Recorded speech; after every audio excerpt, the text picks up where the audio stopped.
I'm a night guard at a forgotten military base in United States. We hear marching after midnight. The float plane set me down on the water at 3:45 in the afternoon, and by the time I got my bag off the dock and found the Western Forest Products truck idling at the top of the ramp, the light was already going flat and gray the way it does on the island in October. The driver didn't introduce himself. He just looked at my bag, looked at me, and put the truck in gear. I didn't mind. I was tired, and I'd been traveling since 6 o'clock that morning out of Kamloops. And the kind of conversation you have with a stranger in a truck for 20 minutes is the kind you forget before you're done having it. I watched the town go by through the passenger window instead. Port McNeil is not a big place. A few blocks of storefronts, a Tim Hortons, a fuel depot, and then the road thinning out, and the trees coming in close on both sides. And that was it. That was the whole of it. The yard was at the end of a gravel spur that branched off the main road about 2 kilometers past the last streetlight. I remember that detail specifically, the last streetlight, because I looked back at it when the truck turned off the pavement, and it was the kind of thing you file away without knowing why. The gravel was packed hard, and the truck didn't slow down much. Through the windshield I could see the yard lights coming up, that particular orange-white of sodium lamps over a work site, and beyond them, past the scale shed and the equipment bays and the stacked rows of logs. The tree line. Old-growth cedar up close is not like regular forest. I'd worked interior seasons, fir and pine mostly, and that's a different thing entirely. These trees were wide at the base in a way that stops making sense if you think about it too hard. And they went up past the reach of the yard lights into dark that the lights didn't touch. The yard backed right against them. Not a buffer strip, not a cleared margin, just gravel and then bark. 10 meters of open ground between the bunkhouse and the first trunk. I clocked that distance when the driver pulled up and stopped. Couldn't help it. Scaling work trains you to look at a thing and estimate its dimensions before you've consciously decided to. And 10 meters is not a lot of space. That's my way of saying the bunkhouse felt close to the forest in a way that a number alone doesn't quite capture. The bunkhouse itself was a converted modular unit, the kind you see on remote sites everywhere. 2 steps up to a metal door, particle board walls inside. The particular smell of a space that's been heated and cooled and heated again 100 times with different men sleeping in it. 4 bunks. 2 occupied by gear that wasn't mine. A table bolted to the wall. A propane heater in the corner that ticked when it ran. I took the bunk nearest the door out of habit. You do that when you've slept in enough of these places. Near the door means near the exit, and that's a preference that lives in your body before your brain has anything to say about it. The 1-page orientation document was sitting on the table. Western Forest Products letterhead, a paragraph about PPE requirements, a paragraph about the scale shed access code, a line about reporting to the yard foreman, Owen Weaver, it said, though I'd find out soon enough that Weaver wasn't on site, that he ran things by phone and voicemail from the Port Hardy office. And that was the whole of it. Nothing about the site layout beyond the basics, nothing about overnight procedures, nothing that would have meant anything to me then anyway. I suppose I'd taken the contract because 3 months without work had made the math simple. The regular scaler had broken his wrist getting off a loader step. I heard that from the dispatcher who called me. She said it like it was funny, and maybe it was a little. And I had 2 interior seasons behind me and a current ticket, and I was available. And Western Forest Products needed someone on site inside a week. 6 weeks of steady pay. The float plane ticket came in the email the same afternoon I said yes. Not that I was desperate exactly. That's not quite the word. But 3 months is long enough that you stop being selective. And this was real work. Work I knew how to do. And the only thing unusual about it was the location and the fact that they'd sent a float plane ticket instead of a ferry schedule. I figured that was just how they moved people up here. I didn't think much about it. I ate a sandwich I'd brought from the airport, read the orientation sheet twice because there wasn't much else to do, and turned in early. The propane heater was doing its job, and the bunk was fine. I've slept in worse. I don't know what time it was when the first sound woke me. Late. The yard had gone quiet the way work sites go quiet after the last shift. That particular absence of machinery that feels louder than the machinery did. I lay there for a minute, trying to place what I'd heard, and I couldn't. So I figured it was nothing and closed my eyes again. Then it came back. Not a sound exactly, or not just one sound, more like a shift in the quality of the quiet. Something in the forest had started up, a low, irregular rhythm, and I lay there listening to it, trying to fit it into a category. Wildlife, maybe? Wind in the upper canopy? Some kind of hydraulic bleed from the equipment bays carrying strange through the dark? I'd worked sites near water before, and sound does odd things when there's a tree line to bounce it off. Then it stopped. Not faded, stopped. One moment it was there, and the next moment it wasn't. And the silence after it was exactly the same silence as before it. No trailing off, no last echo. Just presence and then nothing. Like someone had put a hand over it. I waited for it to come back. It didn't. I lay there longer than I needed to, which tells you something about how it sat with me, though I couldn't have told you what exactly. I didn't have a framework for it yet. I was a scaler who needed the work in a yard that looked like every yard I'd worked. And the forest outside was just a forest that made sounds at night the way forests do. That's what I told myself. I rolled over and pulled the blanket up, and eventually I went back to sleep. But I didn't stop listening. That's the thing I remember. Even after I closed my eyes again, some part of me stayed tuned to that frequency, waiting for the sound to come back, or for something else to come instead. It didn't, not that night. The morning came in gray and damp, which is just how mornings come up there. I'd slept harder than I expected after everything, and when my alarm went at 6, I lay still for a minute, listening to the yard start up. The low diesel grumble of something warming, a hydraulic whine from somewhere across the gravel. Ordinary sounds, the kind that tell you a place is already working without you. I got dressed, ate something out of my bag because I hadn't figured out the cookhouse situation yet, and went out to find whoever I was supposed to report to. Alvin was already at the loader. He was up on the step checking something on the control panel when I crossed the yard, and he didn't look up right away. Just finished what he was doing and climbed down with the unhurried movement of a man who's been doing the same thing long enough that he doesn't need to think about the sequence. 6'2", heavy set, wearing a high-vis vest over canvas so worn it had gone soft at the elbows. Steel gray hair cropped close. He had a face that had been outside for a long time, not weathered in a romantic way, just deeply lined. The skin around his eyes pulled tight from squinting into every kind of light. "Brian," he said. "Yeah, Alvin." He didn't offer a hand. He turned back to the loader and nodded at the step. "Come up." That was the whole introduction. I've had longer conversations with vending machines. I climbed up and he started walking me through the controls, and that's when I understood what kind of man I was dealing with. He talked the way the machine worked. No wasted motion, no extra words. This lever does this. This gauge tells you that.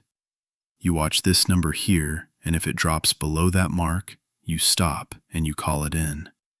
You don't try to diagnose it yourself.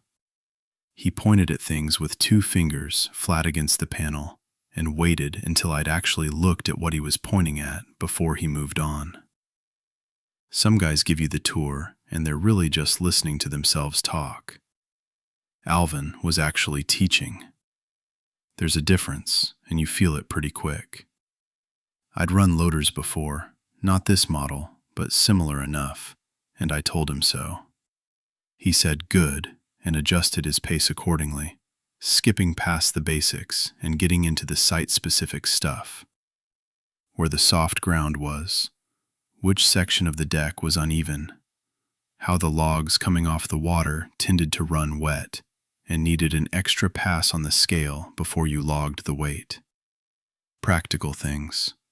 Things you don't put in a manual because they're specific to this yard, this water, this ground. We were maybe 40 minutes in when he said the first of the 3 things. He was showing me the sightlines from the cab, explaining how the blind spots worked when you were moving a full lift.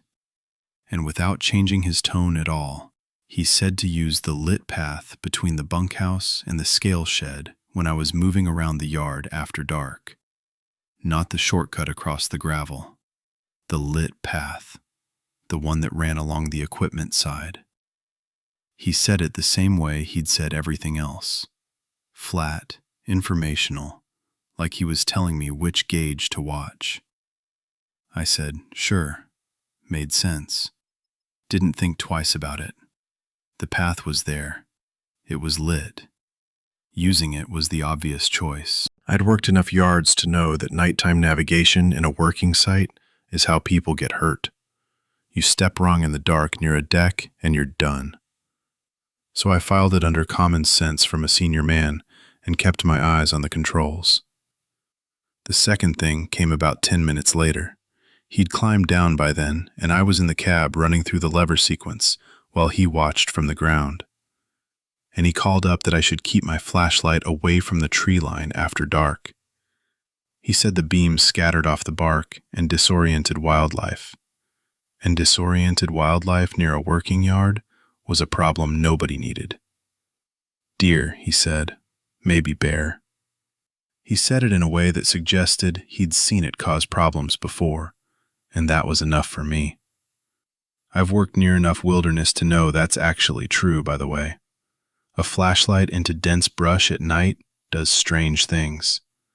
The light fragments, bounces back at weird angles, and animals that would otherwise give you a wide berth will sometimes hold their ground or move toward you because they can't read the source correctly. I'd heard that from a guy on an interior job years back, and it had stuck. So when Alvin said it, it landed in a place where I already had a hook for it. Made sense. Filed it. The third thing came at the end. We were finishing up. I was climbing down from the cab, and he said to wear earplugs after 10 at night because the hydraulics echoed off the trees and wrecked a person's sleep. He said he'd learned that the hard way his first week. Said it like a man sharing a minor inconvenience he'd already solved. He had a pair in his vest pocket and held them out. The orange foam kind, standard issue. And I took them. How long have you been here? I asked. 19 years, he said. I didn't have anything to say to that. 19 years at one yard is a long time. I'd done 2 interior seasons and thought I was getting somewhere. He'd been in this one place longer than I'd been doing the work at all. He walked off toward the equipment shed, and that was that. Orientation done. I stood there for a minute with the earplugs in my hand and looked around the yard. The scale shed across the gravel, the bunkhouse behind me, the tree line at the edge of everything. The cedars were massive up close, the kind of old growth that makes you recalibrate your sense of scale. The lowest branches were higher than the bunkhouse roof. The bark was dark and deeply furrowed, reddish-brown where it caught the morning light, and the trees were close enough together that even in daylight, you couldn't see more than 20 or 30 feet into them before the light gave out. I thought about the flashlight thing, how the beam would scatter off bark like that, Made sense. I pocketed the earplugs and went to find the scale shed. The rest of the day was just work. Scaling is repetitive in the way that most field work is repetitive. You develop a rhythm. You move through the sequence. You stop thinking about the individual steps and start thinking about the aggregate. I was measuring, logging, cross-referencing against the loader tallies, getting a feel for the yard's particular patterns. Every site has them. The way the loads come in, the way the grades run, which operators are precise and which ones you have to double-check. I was building the picture. I ate with a couple of the other workers at the cookhouse, got their names, forgot one of them almost immediately. The usual thing. Nobody mentioned anything unusual about the yard. Nobody mentioned Alvin's rules, which I hadn't thought of as rules yet. They were just advice. Practical advice from a man who'd been there 19 years. That night, I followed the lit path to the scale shed to drop off my tally sheets, walked back the same way, and was in my bunk by 9:30. At 10 o'clock, I put the earplugs in. The orange foam ones expanded slowly in my ears, and the yard sounds dimmed down to a low, muffled version of themselves. The distant hydraulics, the water, the trees doing whatever trees do at night. I went to sleep. No hesitation, no second thoughts. The rules made sense, and I'd followed them, and that was the whole of it. That's the thing about good instruction. When it's delivered right, you don't question it. You just do it because the man who told you sounds like he knows, and the reasons he gives you are the kind of reasons that already live in your head as common sense. Alvin had been doing this for 19 years. I'd been doing it for 2 seasons. The math on who to listen to was simple. I didn't know yet that the math was the point, that the simplicity of it was the whole mechanism, that he'd been passing those 3 things off as standard procedure for long enough that they'd become indistinguishable from it, and that I'd accepted them the same way every worker before me probably had, without friction, without a second look, because they arrived inside a lesson about something else entirely. I just put the earplugs in and went to sleep. That night, nothing happened. The head cold came on slow the way they do, scratchy throat on the second day. Then, by evening, the pressure behind my eyes and that underwater feeling in my ears. Nothing serious. I'd worked through worse. I took 2 ibuprofen from the first aid kit in the scale shed, drank a cup of instant soup from the box someone had left in the bunkhouse cupboard, and figured I'd sleep it off. The earplugs were the problem. They're foam, the standard orange kind, and you roll them down and let them expand inside the canal. When your ears are clear, that's fine. When your ears are swollen and pressurized, and everything already sounds like it's coming through a wall, you push those things in, and it's like someone's pressing thumbs against the sides of your head. I tried twice. First time, I got them seated and lasted maybe 20 minutes before I pulled them out. Second time, I didn't even get that far. The pressure built immediately. This dense, uncomfortable thing that wasn't quite pain, but was close enough that I couldn't ignore it. And I dropped them on the nightstand and told myself the hydraulics weren't running overnight anyway. That Alvin had said it was the echo that caused the problem, and there was no echo if there was no equipment running, and that I'd be fine. That's the thing about rationalizing a rule you don't want to follow. You can always find the seam in it if you look. I went to sleep around 10:30. The bunkhouse was warm enough. The cold had made me tired in that heavy, boneless way, and I went under fast. I don't remember dreaming. I woke up at 1 o'clock in the morning. I know it was 1 because I looked at my phone immediately, the way you do when something pulls you out of sleep and you're trying to get your bearings. The screen said 1:03. I was lying on my back, and I didn't know yet what had woken me. Then I heard it again. My full name, first and last, called from somewhere outside, from the direction of the tree line, in a voice I recognized. That's the part that's hard to explain, because the recognition itself was strange. I'd heard Owen Weaver's voice exactly twice, both times on the office phone when I'd called in to confirm the contract details and gotten his voicemail greeting instead of a person. A standard greeting, professional and flat, the kind a foreman records once and never thinks about again. I hadn't thought about it since. I couldn't have told you before that moment that I'd retained it. But when the voice came through the window, it landed with that specific quality of familiarity.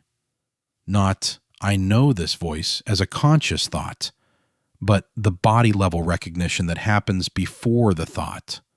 The thing where you've already placed it before you've decided to place it. It was asking me to come check a scale reading. Calm, reasonable, the kind of request that made sense at 1 o'clock in the morning if something had come up on the overnight log. If there was a measurement discrepancy that needed the scaler's eye before the morning sort. I got out of my bunk. I wasn't running. I wasn't alarmed. That's the thing I keep coming back to, even now. I was just getting up to go do my job, the way you do when someone in authority asks you to. The request had arrived in the right voice, with the right framing, at a time when a scaler might reasonably be needed. Every part of it fit. I pulled on my canvas pants, didn't bother with a jacket, and crossed to the window. The yard lights were on the way they stayed on all night. 4 high-sodium floods on poles, throwing that orange-yellow light across the gravel and the equipment bays and the near edge of the log decks. The lit path ran between the bunkhouse and the scale shed, exactly the way Alvin had described it. Beyond the last flood, where the light ran out, the tree line started. There was a figure standing at that edge. It had its back to me. High visibility vest, the same orange-yellow as the yard lights, the kind every worker on site wore. I couldn't see the face. I couldn't see anything identifying. Just the shape of a person standing at the exact place where the light ended and the dark began. Perfectly still, with its back turned. My hand went to the window latch. I don't remember deciding to do that. My hand just went there, the way your hand goes to a door handle when you're about to go through a door. The latch was a simple lever mechanism, the kind on every modular unit I've ever been in. I had my fingers on it. The bunkhouse door opened. Not the window, the door behind me. The one that opened from outside. It opened fast. Not violent, but with purpose. The kind of opening that means someone who knows where they're going. I turned around. Alvin was in the doorway. He was in his work gear. Canvas jacket, boots, like he'd been outside already or had never gone to bed. His face was the same as it always was. Flat, practical. The expression of a man who has already decided how a situation is going to go before he walks into it. "Step away from the window," he said. "Put the earplugs in." Not a question, not an explanation. Just those 2 things delivered in the same register he'd used to tell me about the hydraulics and the flashlight. The same register he used for everything. I looked back at the window. The figure at the tree line hadn't moved. Still there. Still with its back turned. Still exactly at the edge of the light. I stepped back from the window. I don't know how many steps. Enough that the window was no longer directly in front of me. Enough that I was in the middle of the bunkhouse floor, in my socks and my canvas pants, with my hand no longer on anything. The earplugs were on the nightstand where I'd dropped them. I didn't pick them up yet. I was looking at Alvin. He hadn't come inside. He was still in the doorway, one hand on the frame. And he was watching me the way you watch someone who's standing too close to something they shouldn't be standing close to. Not panicked, but attentive. Ready to say something again if you needed to. Outside, through the window I'd stepped away from, the figure at the tree line still hadn't moved. I didn't have a single piece of explanation for any of it. Not for the voice using Owen Weaver's voicemail greeting to call my full name out of the dark. Not for the figure in the vest standing at the exact edge of the light with its back turned. Not for Alvin being outside at 1 o'clock in the morning, already dressed, crossing the yard at a fast walk like he'd been watching for something. Not for the way the request had made complete sense to me, had felt like a reasonable thing, a work thing, the kind of thing you get up and do. Until I was standing in the middle of the room with the cold floor through my socks and the window behind me and Alvin in the doorway, looking at me like I'd just stepped back from a ledge. I stood there. Alvin stood there. The figure outside didn't move. That was the whole of it right then. 3 things in a room, and a yard, and a tree line, and none of them making any sense I could put into words. Alvin hadn't moved from the doorway. He was still looking at me the way he'd looked at me when he came in. Not alarmed, not sympathetic, just watchful. The way you watch a piece of equipment that's been acting up to see if it's going to settle. "What is that?" I said. Not a question exactly. More like I was trying to make the sentence exist in the room, so something had to be done with it. Alvin looked at me for a moment. Then he looked past me toward the window, which I'd stepped away from like he'd told me to, and the curtain was still open, and I did not look back at it. "Known hazard," he said. I waited. "Company's insurance doesn't cover it." He said it the same way he'd told me the hydraulic pressure on the loader ran high in cold weather. Flat, informational, like he was reading from a maintenance log. "Best thing you can do is finish the contract. Keep the rules. Don't make it a problem." That was it. That was the whole answer. I've thought about this a lot since. And I think what got me, what actually scared me more than the figure, more than the voice using Owen Weaver's voicemail to say my full name out of the dark, was the shape of what Alvin had just said. Insurance doesn't cover it.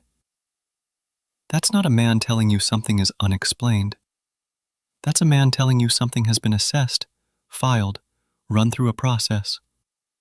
Somebody at Western Forest Products, at some point, had sat across a desk from an actuary or a legal team, or whoever handles that kind of thing, and they had described whatever was out there at the tree line, and the answer that came back was that it fell outside the policy. And then the yard kept running. That was the part I couldn't get past. Not that it existed, that somebody had done the math on it and decided the math worked out fine. Alvin said goodnight and pulled the door shut behind him. I heard his boots on the gravel, steady and unhurried, going back the way he'd come. I didn't sleep. I didn't go back to the window either. I sat on the edge of the bunk with the overhead light on and the curtain closed. And I tried to think of a single thing I could do that would make the situation make sense. And I came up empty every time. After a while, I started moving just to have something to do with my hands. Straightened my gear bag, checked my boots were where I'd left them. Did a slow circuit of the bunkhouse, the way you do in a small space when you're too wound up to sit still. That's when I found the fire safety box. It was mounted low on the wall beside the exterior door, the kind of thing you stop seeing after the first day. Red metal, white cross, a latch that had probably been stiff since the unit was installed. I'd clocked it on arrival the same way I clock all the safety equipment on a new site. Just habit, and then filed it away. I don't know why I opened it. I was moving around the room, and I got to that wall, and my hand went to the latch. Something to do. That's my way of saying I had no particular reason. Inside, a foil emergency blanket, still in the plastic, a card with the burn treatment protocol, a pair of latex gloves. Standard kit, nothing unusual. I lifted the emergency blanket out to check underneath it, which I also can't fully explain. And underneath it was a laminated card, handwritten, sitting flat against the bottom of the box. I picked it up. The handwriting was Alvin's. I didn't know that yet. I didn't know it consciously. Hadn't seen enough of his writing to recognize it. But I knew it was his. The same way you know a voice before you can place it. Something about the way the letters were formed. Careful and compressed. The kind of handwriting a man develops when he's used to writing in conditions where there isn't much room or much light. Dated in the top right corner, 19 years back. 7 rules, numbered, no title. I read them in order. The first 3 were Alvin's unofficial orientation, almost word for word. The lit path, the flashlight, the earplugs. Seeing them written down like that a laminated card, hidden under an emergency blanket in a fire safety box, did something to the air in the room.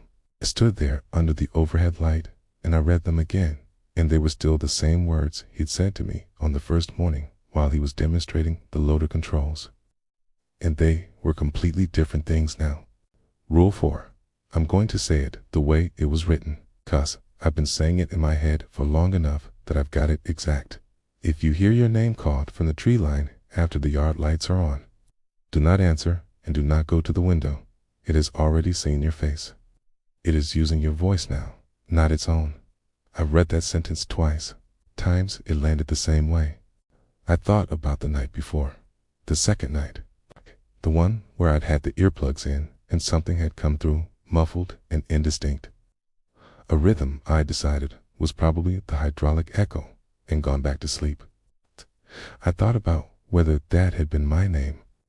I thought about whether the earplugs had been the only reason I'd been able to decide it wasn't. I kept reading. Rule 5 covered the lit path again, more specific this time. How far onto the path counted as safe. What to do if a light was out. Rule 6. It cannot enter a building with its interior lights on. I looked up at the overhead bulb when I read that one. Looked at the lamp on the small table by the bunk. Thought about the window I've been about to open with my hand on the latch. Rule 7 was the last one. If it takes someone, do not go after them. You will hear that person calling for help in their own voice. It will not be them. I set the card down on the bunk, picked it up again. Read Rule 7 one more time. Alvin had written these down 19 years ago. He'd written them down because he'd needed them to exist somewhere outside his own memory. That's the only reason a person makes a document like that. Not to share it, not officially, 'cause if he'd wanted to share it officially, he'd have gone to the foreman or the company or whoever you go to. And clearly that conversation had gone somewhere that ended with insurance doesn't cover it and the yard staying open. He'd written it down and laminated it and put it in the fire safety box because the fire safety box was the one place on a work site that every overnight worker would eventually open, and he needed someone else to have the rules in case he wasn't there to pass them on. I thought about the first morning, the loader controls, the flat, practical voice, the 3 instructions that had sounded exactly like common sense. He'd been doing it for 19 years. Every new hire, same delivery, casual, matter of fact, folded into the machinery orientation so it went down smooth. Standard procedure, the kind of thing a senior man passes to a new hire. I'd accepted it without a single question because it had been packaged to be accepted without a single question. And I thought that was Alvin being efficient, and it was, but not in the way I had understood. He'd kept me safe for 2 nights by making the rules sound boring. And on the 3rd night, I'd left the earplugs out because of a head cold, and I had gone to the window, and the thing at the tree line had been standing there with its back turned, and I'd had my hand on the latch. Rule 4 said it was using my voice now. I sat down on the bunk. The laminated card was in my hands. The overhead light was on. Outside, somewhere past the curtain and the yard lights, in the place where the illumination ended, the tree line was doing whatever it did when nobody was watching it, and I did not know if the figure was still there, and I was not going to open the curtain to find out. I read all 7 rules again from the top. Then I put the card back in the fire safety box under the emergency blanket where Alvin had left it. I don't know why I put it back. Force of habit, maybe. You find something in a safety kit, you leave it in a safety kit. Or maybe I just needed it to stay where it was, in the place Alvin had decided it should be, because Alvin had earned the decision and I hadn't. I left every light in the bunkhouse on. I sat on the bunk and I did not sleep, and I did not go near the window. And outside, the yard was quiet in the way it got quiet sometimes. Not the absence of sound, but the presence of something that had decided, for now, to wait. The 4th night, I kept every light on, not just the overhead, the reading lamp above the bunk, the bathroom fluorescent, the little utility strip above the kitchenette that I'd never even used. Every socket with a bulb in it. Rule 6 said it couldn't enter a building with its interior lights on, and I wasn't going to test the edges of that. I wasn't going to sit in a corner with one lamp and wonder if one lamp was enough. I turned on everything, and I sat on the bunk, and I waited for 11 o'clock. Alvin did his equipment check every night at 11. I had watched him do it the first 3 nights. A slow circuit of the equipment bay, a look at the loader, a hand on the shed door to make sure it was latched. Took him maybe 15 minutes. Then he'd cross the yard and give the bunkhouse a knock, 2 short ones. And I'd heard his boots on the gravel going back to wherever he slept. I didn't know where he slept. Actually, I'd never asked. The modular unit had 4 rooms, and I'd assumed one of them was his, but I'd never seen him come or go from any of them. And that was the kind of thing I hadn't thought to think about until now. 11 o'clock came. I know it came because I was watching the clock on the microwave, the green digits, the colon blinking between the hours and the minutes. 11 o'clock came and went, and the yard outside the curtained window stayed quiet, and Alvin did not knock.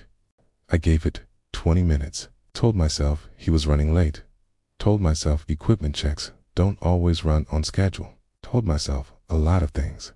The overhead light hummed. The bathroom fluorescent had a flicker in it I hadn't noticed before. A half-second stutter every few minutes, and every time it did it, my eyes went straight to it. By 11:30, I'd stopped telling myself things. I wasn't moving though. That's the part I keep coming back to when I think about that night. I wasn't moving. I was just sitting on the bunk with my work boots on and my jacket on, fully dressed, because I'd never actually gotten undressed for bed. And I was watching the microwave clock and not moving. Hey, there's a thing that happens when you're scared enough that it gets past the shaking hand stage and into something quieter. You go still. I went still. Half midnight. The voice came from somewhere between the scale shed and the equipment bay, out in the dark, in that gap between the 2 buildings where the yard lights didn't quite reach. My own voice, which I'm going to tell you is a strange thing to describe because I don't hear my own voice the way other people do. You never do. You hear it through bone and tissue, and it always sounds different on a recording. But this was not that. This was my voice, the way other people hear it, from outside, which meant whatever was using it had pulled it from somewhere I didn't have access to myself. It said I was outside the shed and couldn't get the door open and needed someone to come. The pull of it was immediate. It's the only word for it. Pull, like something physical. It's like the feeling when you're standing at a height and your body wants to step forward before your brain has weighed in. It was off the bunk before I decided anything. My hand was on the door frame, the interior door, the bunkhouse door, and I was standing there with the cold metal of the latch under my fingers, in the yard outside the door, in the dark between the buildings, where my own voice had just been. I stood there, I don't know how long. Long enough that my hand went cold on the latch. Long enough that the bathroom fluorescent stuttered twice. What stopped me was not instinct. I want to be clear about that, because instinct would have sent me out the door. Instinct was what had gotten me to the door in the first place. What stopped me was a sentence. Alvin's handwriting, cramped and careful, the pen pressing hard, like he'd wanted it to stay. Rule 7. If it takes someone, do not go after them. You will hear that person calling for help in their own voice. It will not be them. I had memorized that sentence the night before. Not because I'd planned to, not because I'd sat there drilling it. I'd read it, and it had stayed. The way certain things stay when the person who wrote them clearly paid for the knowledge. Alvin had paid for it. 19 years ago, he'd sat somewhere in this yard, or one like it, and he'd written those 7 rules down.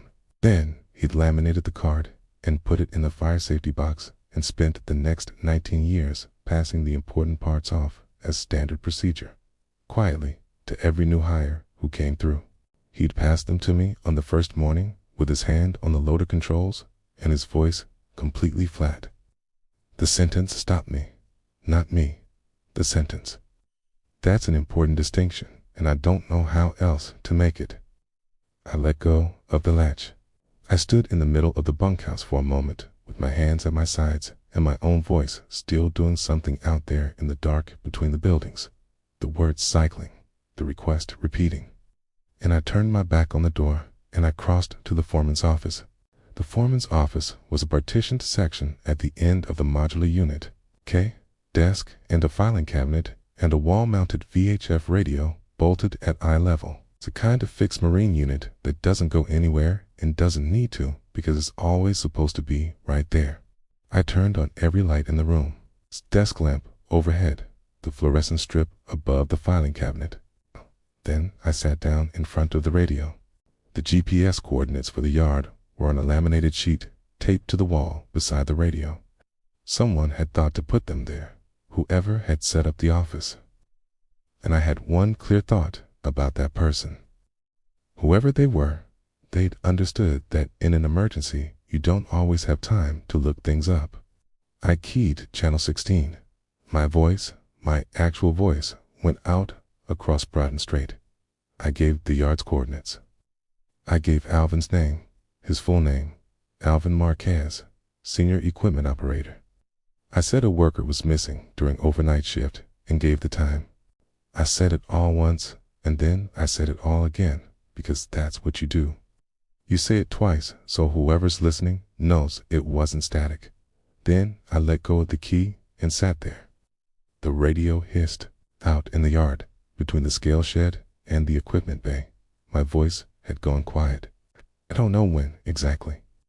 Sometime while I was crossing to the office, or while I was reading the coordinates off the laminated sheet, or while I was keying the mic, it had stopped, and I hadn't noticed it stop, which was almost worse than hearing it. I understood, sitting there with my hands still resting on the radio, what I've just done. A silence had been the thing keeping this contained. Alvin had kept it contained for 19 years. The card in the fire safety box. The rules dressed up as company policy. The whole quiet architecture of it. Western Forest Products knew or knew enough and had decided the knowing was manageable as long as it stayed internal, as long as nobody made it a matter of record. I just made it a matter of record. Alvin's name, the yard's coordinates. A missing worker, broadcast on channel 16 across open water at half midnight. Somebody had heard it. Somebody was going to respond. I sat in the foreman's office with every light burning, and I did not touch the radio again, and I did not go near the window, and I waited for whatever came next. He came out of the trees, maybe 20 minutes after I made the broadcast. Could have been longer. His time had stopped working properly somewhere around when I heard my own voice out in the dark, and it hadn't fixed itself yet. I was sitting at the desk with both hands flat on the surface, not doing anything in particular with them, It's keeping them visible, I think. The office had 4 lights. The overhead fluorescent, a desk lamp, work light clamped to the shelf above the radio, and a small emergency strip mounted near the floor that I'd found by pulling open every cabinet in the room until I found the one with the power switch. All 4 were on. Rule 6. I wasn't taking chances with Rule 6. I saw him because the yard lights caught him first. He stepped out of the cedars at the same point where the figure had stood 2 nights earlier. It's that exact edge where the illumination ended and the dark began. On the second morning, I drove back down Island to my apartment in Nanaimo, and I sat in it, and I thought about Alvin for a long time. Not the thing at the tree line, wearing his face. The actual Alvin. The way he'd explained the loader controls with his hands. The flat patience of it. The way he'd handed me those 3 instructions on the first morning like they were nothing and expected me to treat them like nothing. 19 years of that. 19 years of knowing what was out there and coming back every season and passing the rules to the new hire and watching to make sure they followed them. I don't know if that's bravery or something else. I'm not sure bravery is the right word for a thing you do quietly and without telling anyone why. I heard about the yard reopening from a guy I knew who ran equipment for a subcontractor out of Campbell River. He'd heard it from someone else, a new overnight crew. 6 days after I'd been pulled out. Frank Alvarado running the site. The story going around was that a worker had gone missing in the forest, which happens sometimes up there, and that the crew should report unusual sounds near the tree line to Frank directly. That last part stopped me when I heard it. Report to Frank directly, not to safety, not to WorkSafe BC. Not to anyone with a form or a process or a Channel 16 radio, to Frank, which meant Frank knew, or knew enough, and had decided that the way to manage it was to keep it moving through the same channel it had always moved through. One man knowing, telling the next crew just enough to keep them functional and not enough to make them leave. I thought about writing something down. Not for WorkSafe BC. That ship had sailed, and Axel's form had made clear what the available language was. Something else. I thought about it the way you think about something you know you're going to do eventually, that you keep putting off because you haven't figured out the shape of it yet. Alvin had written his card 19 years ago, laminated it, tucked it under the emergency blankets where a person would only find it if they were looking for something else, or looking for anything at all because they were scared enough to search. He hadn't put his name on it, just the date and the rules, like he understood that the name didn't matter. What mattered was that the information existed somewhere outside his own head where it could survive him. It did survive him. That's the thing. Whatever happened to Alvin out there in the trees, the card was still in the fire safety box, and I had read it. And Rule 7 was still in my memory, where I had put it deliberately because the handwriting told me it had been earned. He wrote it down, and it kept me inside. I don't know what to do with that. I've been sitting with it for 11 weeks now, which is how long the review took, and I still don't have a clean answer. The review came back as incident closed, contributing factors under ongoing assessment, which is the WorkSafe BC way of saying they found nothing they could put in a box either. I'm off leave now. I've got a scaling contract starting in 3 weeks. Interior work. Yard I've been to before with people I know. I'm going to take it because that's the work, and I know how to do it. But I keep thinking about that blank line on Axel's form. The 4 lines they gave me to describe what happened at the yard, what I saw, what Alvin was to me, and what the tree line took. What it felt like to hear my own voice coming out of the dark, asking for help. 4 lines. I sat there with the pen, and I understood exactly what Alvin had understood 19 years earlier. That you write it down because you need it to exist outside your own head, and that the place you write it has to be big enough to hold it. WorkSafe BC doesn't print a form that size. I'm not sure anyone does. Except this time, he was walking toward the yard, not standing still. And he was walking in a straight line toward the bunkhouse, not using the lit path, not following the gravel that curved around the equipment shed the way it was supposed to.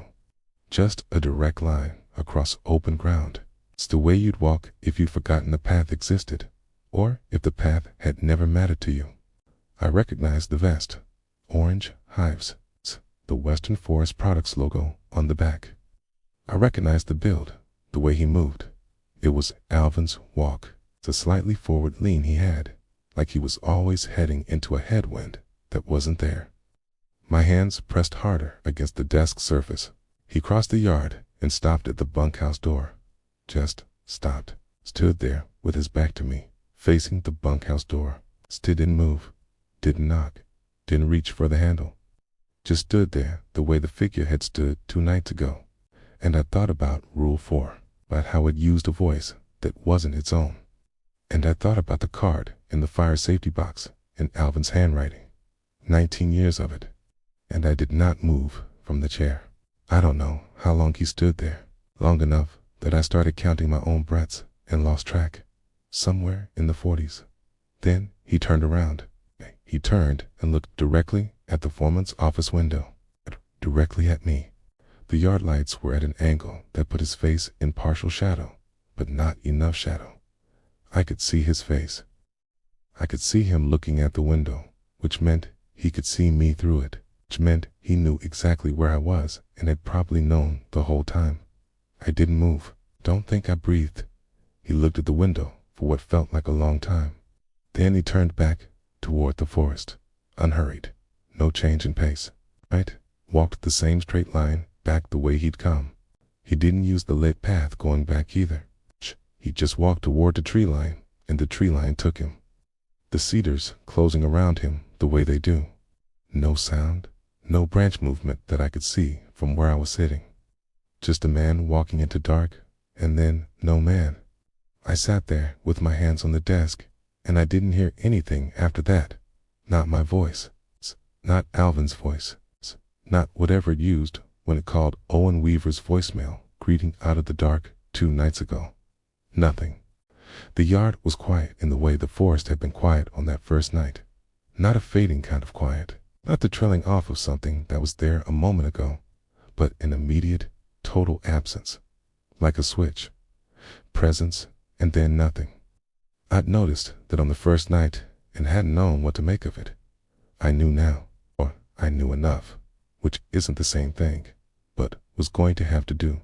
I stayed in the chair. It's the part that's hardest to explain to somebody who wasn't there. Not the figure at the tree line, not the voice in the dark, using my own voice back at me.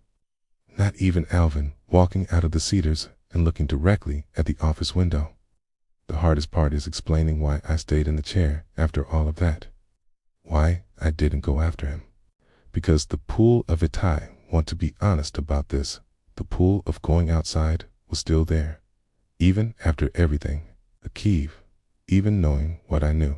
The thought that it might actually be Alvin, that he might be confused or hurt or in some state I could help with.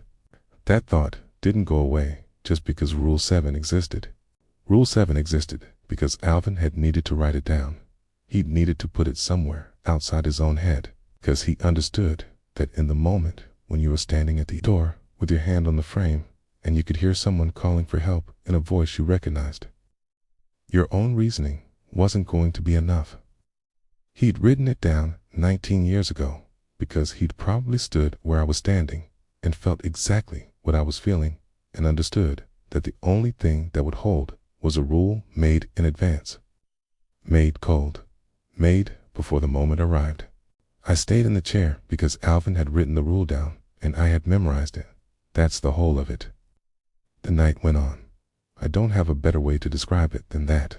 Hey, it went on the way nights do when you're not sleeping and not doing anything in particular. It's just a sitting in a lit room, waiting for something to happen that doesn't happen. I watched the window. I watched the yard. The yard stayed empty. The tree line stayed still. At some point around 3 o'clock in the morning, I got up and checked every light again, touching each switch to confirm it was on, which I understood was not a rational thing to do, but did anyway. The fluorescent, the desk lamp, the work light, the emergency strip, all on. I sat back down. I thought about the broadcast, about Alvin's name going out across Broaden, straight at midnight on Channel 16, which is the distress and calling channel, which means if there's a vessel in range with a working radio and someone awake, they hear it. The Coast Guard monitors it. Vessels monitor it. I'd given the GPS coordinates off the laminated sheet on the wall. I'd given a description of a missing worker during overnight shift. Lee, it said it twice, clearly, in a flat voice, because my voice had gone flat somewhere between crossing the bunkhouse floor and sitting down at the radio. And it had stayed that way. Western Forest Products had kept this contained for 19 years. That's what I kept coming back to while I sat in that chair. 19 years of Alvin passing the rules off as company policy. 19 years of one-page orientation documents that said nothing unusual. 19 years of insurance, language, and incident reports that found other explanations for whatever needed explaining. Somebody at that company knew. Somebody had made the calculation that the knowing was manageable as long as it stayed inside the fence line. That was finished now. I'd made it a matter of record at half midnight, and somebody had heard it, and somebody was going to respond, and the calculation was broken. I'd understood that when I keyed the mic, and I understood it now, and I understood it was the right thing, and I also understood that Alvin had spent 19 years not doing it, which meant Alvin had reasons I wasn't in a position to fully evaluate. And that was a thought I kept picking up and putting back down all the way through to morning. Morning came in the way it does that far north in the shoulder season, slow and gray. The light arriving without conviction, the yard materializing out of the dark, piece by piece. The equipment shed first, then the scale shed. Then the gravel path and the log decks and the edge of the tree line, which looked like a tree line and nothing else in the flat morning light. I was still in the chair. Every light was still on. So I was alive, which had not felt like a certainty somewhere around 2 o'clock in the morning, but which turned out to be true. I didn't go outside. I didn't go after him. I sat there in the lit office, and I waited, and the night finished, and I was still in the chair when the light came up, and that was all I could say for myself, and it was enough. It had to be enough. It was the only thing I had. The float plane came in at 7. I heard it before I saw it. It's that particular engine pitch that drops as it comes off the water. It's the way the sound changes when the hull makes contact and the whole thing settles. I was still in the foreman's office, every light still on. I had not moved from that chair in a way that counted as moving. Just shifted and straightened and shifted again through the small hours, while the yard outside stayed quiet and gray, and the tree line stayed exactly where it had always been. When the plane taxied to the dock, I watched through the window. 3 people came off it. Safety vests, hard hats, clipboards. One of them walked faster than the others. She had her clipboard up before she was fully across the gravel, auburn hair pulled back, moving like someone who had already decided what the next 4 steps were before she'd taken the first one. She came straight to the foreman's office, opened the door without knocking, and looked at me the way a person looks at something they need to assess quickly and move on from. "Brian Ryan," she said, out of question. "Yeah, Clementine Pierce, Western Forest Products Safety." She was already scanning the room. Lights, radio, the empty coffee mug. "Me? You made the Channel 16 call last night." "I did." She wrote something on the clipboard. "Anyone else on site?" I told her Alvin Marquez had not come in for his 11 o'clock check, and that I had not seen him since the night before. I said it in the order it happened. She wrote while I talked and did not ask me to slow down or repeat myself, which I appreciated. When I finished, she looked at the radio and then at me. "Okay," she said. "I need you to come with me." That was more or less the end of my time at the yard, not the end of it in my head. That's a different thing, and it's still going. Redeemed of me being physically present in that place. Clementine walked me to the float plane in the way that safety coordinators walk people they're evacuating which is close enough to guide without being close enough to support. Like they want to be ready if you need it, but don't want to assume. That's why I had my bag. I'd packed it in the foreman's office sometime around 5 in the morning when I'd run out of other things to do with my hands. I didn't look back at the tree line when we crossed the yard. I want to say that was a deliberate choice, some kind of discipline, but the truth is, I just didn't.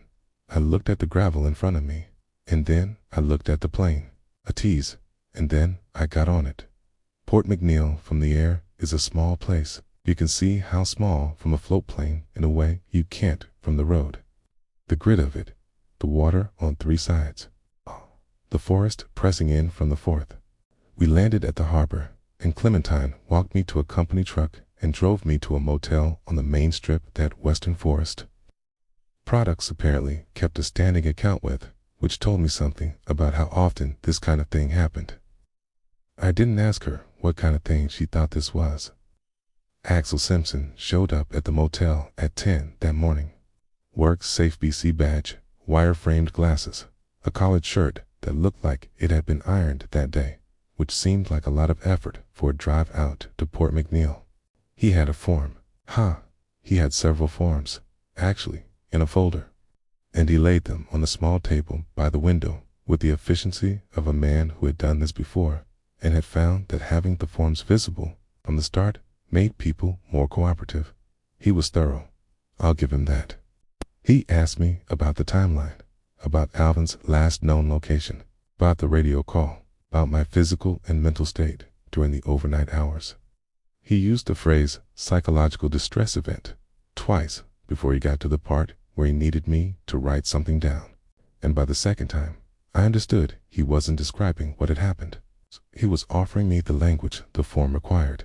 The form had a box, not a large box, maybe 4 lines. It's a kind of space you'd use to describe a near miss with a forklift or a slip on a wet deck. I sat with the pen for a while. Axel waited. He was good at waiting. He had the glasses and the neat hair and the folder, and he sat across from me like a man who understood that the process required pauses and had made his peace with them. I wrote, psychological distress event resulting from unexpected isolation during the overnight shift.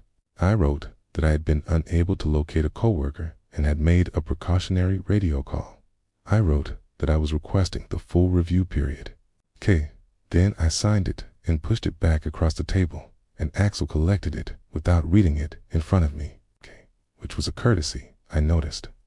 He placed me on medical leave pending an 11-week incident review. He said it in the language of forms: pending review, return to work assessment, access to EAP resources if required. He gave me a card with the phone number on it. I put it in my pocket. Alvin Marquez was listed as missing. I know that because Axel told me, in the same measured voice he used for everything else, that a separate search and rescue file had been opened and that I might be contacted for follow-up. He said, missing the way people say it when they mean something else, but can't put the something else in a form either. I stayed in the motel for 2 nights. I didn't have anywhere particular to be. The contract was terminated, obviously, and the interior season wouldn't start for another month. And 3 months of no work before this one meant my options were limited.